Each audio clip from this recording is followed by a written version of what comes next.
की झूठी बेबुनियाद बातों का जवाब देने के लिए अभी उनका दिल्ली में प्रेस कॉन्फ्रेंस हुआ है और अपनी आदत के मुताबिक राहुल गांधी ने भटकाने की कोशिश की, गलत बयानी की और विषय पर कुछ नहीं बोले।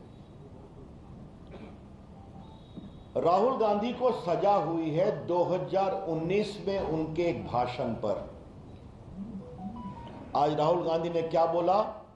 उनका कमेंट था, मैं सोच समझकर बोलता हूं। तो राहुल गांधी ने 2019 में जो बोला था वो सोच समझकर बोले थे। मैं उन्हीं की बात को कोट कर रहा हूं। और उन्होंने क्या कहा था? ये सारे मोदी चोर क्यों होते हैं? मोदी बिहार, पूर्वी भारत, पश्चिम भारत में पिछड़े और अति पिछड़े समाज से आते हैं, सबसे बड़ी संख्या। तो श्रीमान राहुल गांधी ने पिछड़े समाज का अपमान किया था पब्लिक मीटिंग में। आलोचना करने का अधिकार है, गाली देने का अधिकार नहीं है। और राहुल गांधी ने गाली दी थी, बेइज्जत किया था, बेबुनियाद बातें की थी। तो राहुल गांधी जी, अगर आपको गाली देने का अधिकार है, एब्यूज करने का अधिकार है, तो जो पीड़ित होते हैं उनको कोर्ट में जाने का अधिकार है। वो कोर्ट में सुनवाई हुई, उनको भी अपनी बात कहने का वकील के माध्यम से मौका मिला। कोर्ट ने पूछा आप माफी मांगेंगे? उन्होंने कहा मैं माफी नहीं मांगूंगा। तब यह फैसला हुआ है। और ये राहुल गांधी पर 7 मुकदमे और चल रहे हैं डिफेमेशन के। तो ये जो कहा जा रहा है उनको फंसाने की कोशिश की गई है, इसका आज की घटना अडानी प्रकरण से कोई मतलब नहीं है। 2019 में उन्होंने पिछड़ों का अपमान किया पब्लिक मीटिंग में, जिसको मोदी समाज के लोगों ने बहुत पीड़ादायक पाया। और वहां केस हुआ। पटना में भी सुशील मोदी जी ने केस किया हुआ है, वहां भी कार्रवाई चल रही है। तो ये बात मैं पहली बात कहना चाहूंगा। दूसरी बात, और ये बहुत इंपॉर्टेंट है, कि राहुल गांधी जी कुछ अगर सोच समझकर बोलते हैं तो भाजपा ये मानती है उन्होंने जानबूझकर पिछड़ों का अपमान किया है और भाजपा इसकी पूरी भर्त्सना करती। और देश भर में हम राहुल गांधी के खिलाफ पिछड़ों के अपमान के लिए जबरदस्त आंदोलन करेंगे भाजपा की ओर से, यह हम कहना चाहते हैं। अब दूसरी बात और भी गंभीर है। राहुल गांधी को सजा हुई सूरत कोर्ट में, उनके पास बड़े बड़े वकीलों की फौज है। जरा पत्रकार मित्र शांत रहें कृपया करके। बड़े बड़े वकीलों की फौज है। देश के बड़े बड़े वकील राज्यसभा में बैठे हैं कांग्रेस की ओर से। वो लोग सूरत में जाके सेशन कोर्ट में स्टे क्यों नहीं आग्रह किया? वो हाई कोर्ट क्यों नहीं गए? वो सुप्रीम कोर्ट क्यों नहीं गए? यही कांग्रेस के प्रवक्ता पवन खेड़ा का मामला था। दिल्ली हवाई अड्डे पर कुछ हुआ जहां उन्होंने कहा था मोदी तेरी खबर खुदेगी और बहुत कुछ कहा था। तो 1 घंटे में सुप्रीम कोर्ट से वो स्टे ले आए। तो कांग्रेस की वो फौज राहुल गांधी पर खामोश क्यों थी? भाजपा ये सवाल उठाना चाहती है। राहुल गांधी अकेले नहीं है, 32 लोगों को डिस्क्वालीफाई किया गया है देश भर में। उसमें 6 भाजपा के लोग भी डिस्क्वालीफाई हुए हैं, सजा हुई, डिस्क्वालीफाई हो गए। उसमें अखिलेश जी की पार्टी के हैं, उसमें लेफ्ट के लोग हैं, उसमें कांग्रेस के लोग हैं। बिहार में लालू प्रसाद जी डिस्क्वालीफाई हुए, जयललिता जी डिस्क्वालीफाई हुई। अभी जो मोकामा का बाई इलेक्शन हुआ था वो तो सजा के बाद ही डिस्क्वालीफाई हुए थे। जब देश का कानून है कि आपको 2 साल की सजा होगी तो आप तुरंत डिस्क्वालीफाई हो जाएंगे अगर आपके कन्विक्शन को कोर्ट स्टे नहीं करता। उसमें कोई विवेक नहीं है, सुप्रीम कोर्ट कह चुका है दिलीप थॉमस के केस में। तो राहुल गांधी की पार्टी की तरफ से उनको कोर्ट से स्टे दिलाने की कोशिश क्यों नहीं हुई? भाजपा यह कोशिश करना चाहती है। क्या नाखून कटाकर शहीद होने की कोशिश कर रहे हैं? हमारा स्पष्ट आरोप है जानबूझकर यह नहीं किया गया ताकि कर्नाटक के चुनाव में राहुल गांधी के प्रकरण को भुनाया जाए। और ऐसा संकेत उनकी बहन के साथ साथ बाकी लोगों ने भी कहा है। यह बात हम स्पष्ट कहना चाहते हैं। इसलिए जो पूरा प्रकरण है आज का प्रेस कॉन्फ्रेंस, ये सब कुछ एक सोची समझी रणनीति है कि राहुल गांधी को एक बलिदानी बताओ और कर्नाटका में इसका लाभ लो। या फिर तीसरी बात है, क्या कांग्रेस के अंदर कुछ अंदरूनी पॉलिटिक्स चल रही है? राहुल को कांग्रेस से हटाओ और कांग्रेस बचाओ, इसका जवाब तो कांग्रेस को देना पड़ेगा। इसलिए मैं फिर कहता हूं कि राहुल गांधी जी, आपके कन्विक्शन के बाद आपके यहां बड़े बड़े देश के नामी गिरामी वकीलों की फौज है, उन्होंने स्टे की कोशिश क्यों नहीं की? और क्या राहुल गांधी जी आपके लिए अलग कानून बनेगा क्या? 32 लोग डिस्क्वालीफाई हुए तो बाई इलेक्शन हुआ, तो आपके लिए क्या अलग कानून बनेगा क्या? उसकी पूरी सूची मैं चर्चा कर चुका हूं, आपको अभी मैंने कुछ संकेत दिए। आज राहुल गांधी ने फिर झूठ बोला। क्या बोला? कि मैंने लंदन में कुछ नहीं कहा था। आज मैंने इस पर दिल्ली में प्रेस किया था। वो जैसे ही हारते हैं तो विदेश में जाकर भारत के लोकतंत्र का विलाप करते हैं। राहुल गांधी की पॉलिटिक्स बहुत सीधी है। हमको जनता वोट देगी, लोकतंत्र ठीक है। हम हारेंगे, लोकतंत्र खराब है। हम जीतेंगे, चुनाव आयोग ठीक है। हम हारेंगे, चुनाव आयोग खराब है। अगर हमारे पक्ष में न्यायालय ने फैसला किया, न्यायालय निष्पक्ष है। अगर नहीं आया तो न्यायालय कमजोर है। यह उनकी रणनीति है। अभी वो हारे नागालैंड में, हारे त्रिपुरा में, हारे मिजोरम में, और सब अल्पसंख्यक बहुल इलाके हैं। तो लंदन में जाके बोला। आज उन्होंने क्या कहा? हमने कुछ नहीं कहा है ऐसा कि अमेरिका और यूरोप को इसके बारे में विचार करना चाहिए। राहुल गांधी ने आज फिर झूठ बोला है। इसे राहुल गांधी ने लंदन में क्या कहा है आपको हम सुनाना चाहते हैं। सुनाओ।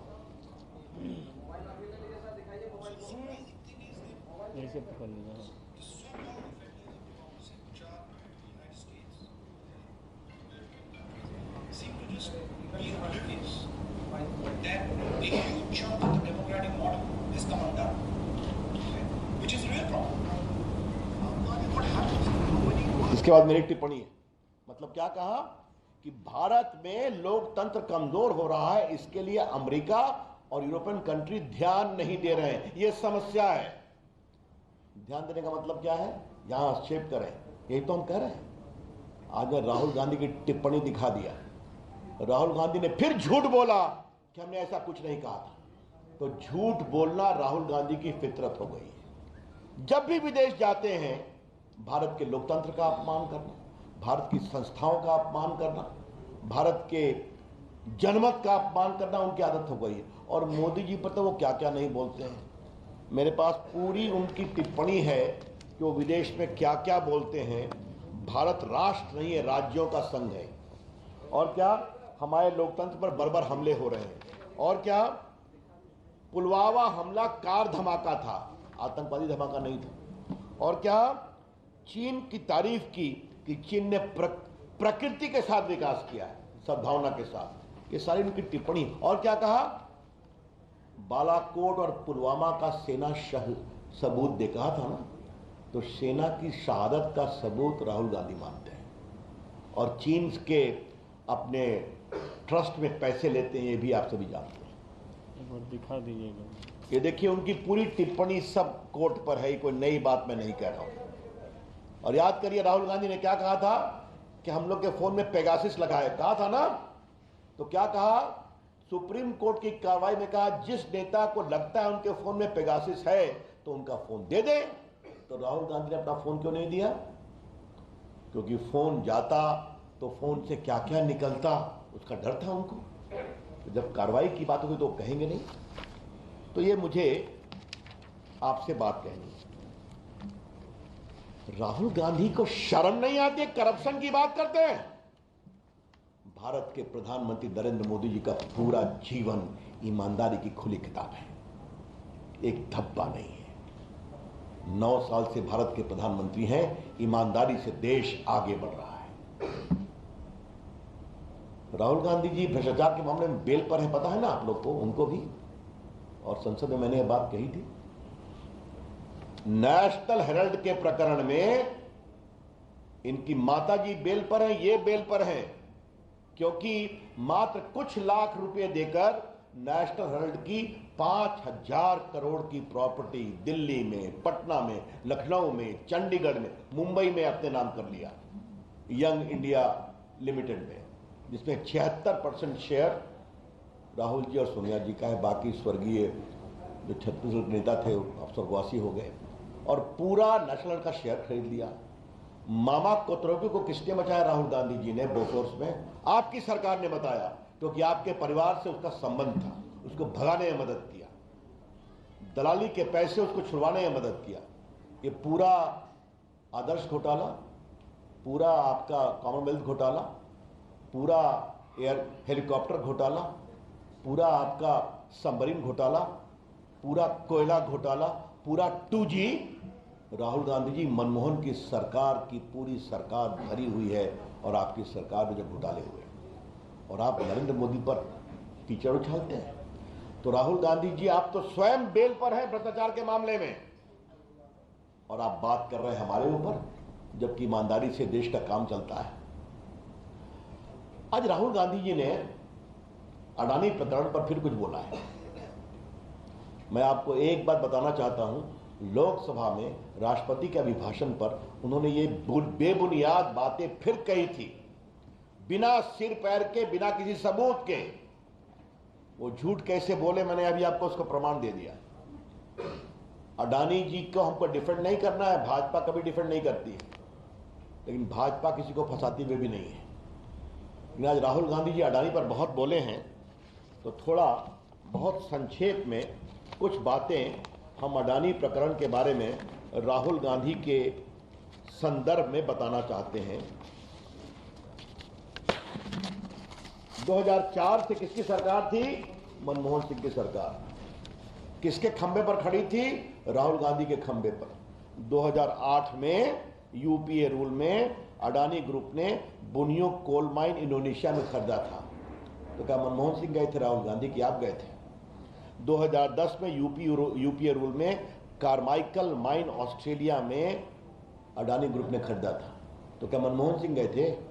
2010 में यूपीए रूल में अडानी ने 1.6 बिलियन डॉलर इंडोनेशियन गवर्नमेंट में रेल और इंफ्रास्ट्रक्चर के लिए घोषणा किया था। और 2011 में यूपीए रूल में अडानी ने Galilee mine Abbot point port Australia में खरीदा था। तो ये तो आपकी सरकार में हो रहा था। तो क्या वो बार बार आपके लोग जा रहे थे क्या साथ में?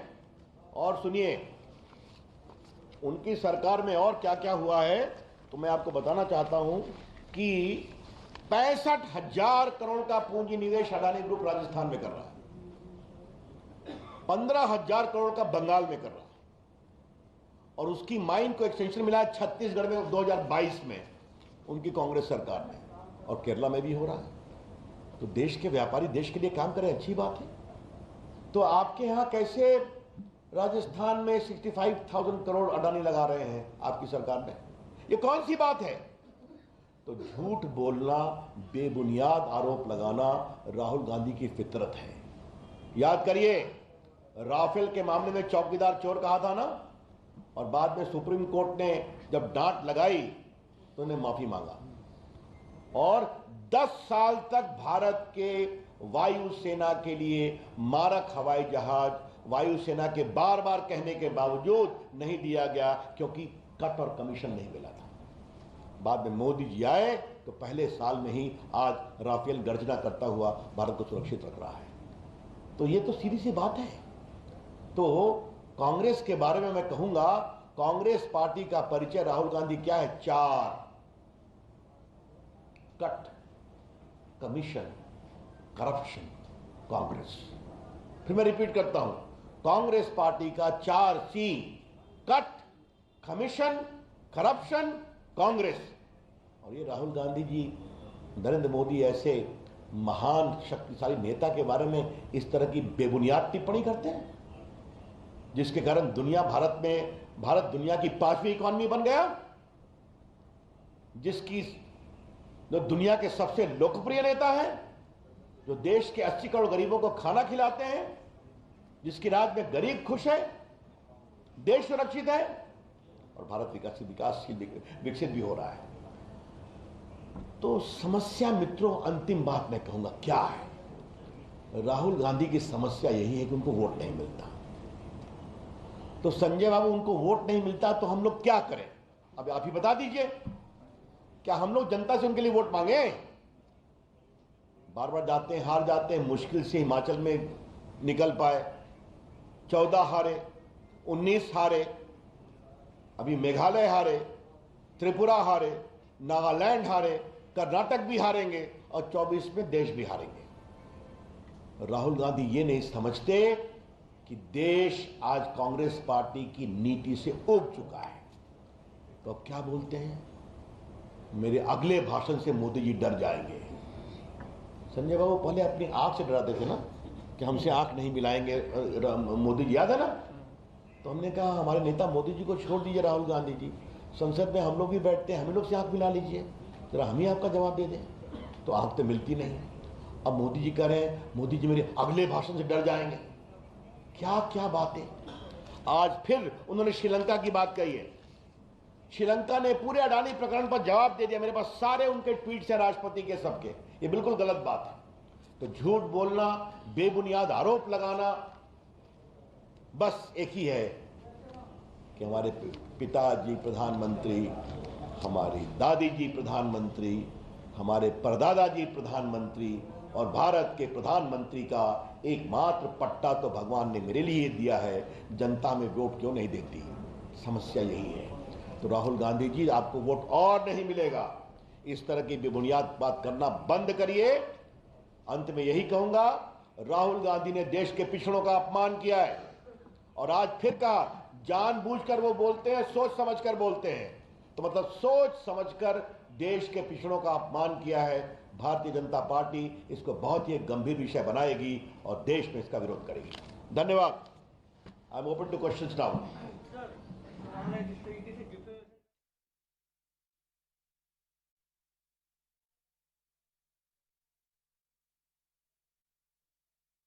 एक कांग्रेस पार्टी पर निशाना साधा है, राहुल गांधी पर निशाना साधा है। रविशंकर प्रसाद की ये प्रेस कॉन्फ्रेंस सीधे पटना से लाइव आप सुन रहे थे, जहां पर बीजेपी की ओर से राहुल गांधी पर बड़ा हमला बोला गया है और ये कहा गया है कि राहुल गांधी ने गलत बयानी की है और उसी की सजा राहुल गांधी को मिली है। राहुल ने पिछड़े समाज का अपमान किया है। न सिर्फ इतना, बल्कि साथ साथ ये भी कहा कि जानबूझकर ये अपमान किया गया था पिछड़े समाज का। राहुल ने सिर्फ देश को भटकाया है। ये तमाम बड़ी बातें हैं जो कि रविशंकर प्रसाद की ओर से इस प्रेस कॉन्फ्रेंस में कही गई हैं। बीजेपी की ओर से ये बड़ा हमला बोला गया है। राहुल गांधी ने प्रेस कॉन्फ्रेंस की और उन्होंने कहा कि मैं जो कुछ बोलता हूं सोच समझकर बोलता हूं। और इसी लाइन पर बीजेपी की ये प्रेस कॉन्फ्रेंस, जिसमें उन्होंने कहा कि अगर राहुल गांधी सोच समझकर कहते हैं, इसका मतलब उनसे चूक नहीं हुई, बल्कि पिछड़ों के लिए उन्होंने जो कुछ कहा वो सोच समझकर कहा। ये पिछड़ों का एक बड़ा अपमान है और बीजेपी इसके लिए देश भर में लगातार आगे भी आंदोलन जारी रखेगी।